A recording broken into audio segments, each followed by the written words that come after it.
જો આખા ગામમાં તમારા સિવાય બીજા કોઈ વેચવા વાળા ના હોય ને મિત્રો, તો એને ઈજારાશાહી કહેવાય.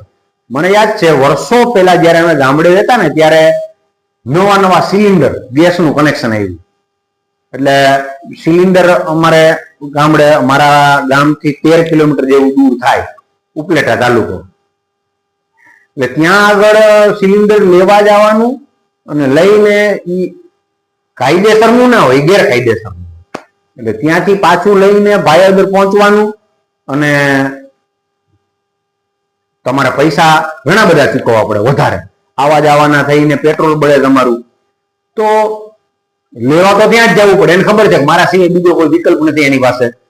હવે ત્યાં એક જે એજન્સી હતી એની પાસેથી 50 રૂપિયાનું સિલિન્ડર હોય ને તો એના 70-80 રૂપિયા. હવે એ સમયમાં તો 70-80 રૂપિયાની કિંમત બહુ, તમે 20-25 રૂપિયા વધારે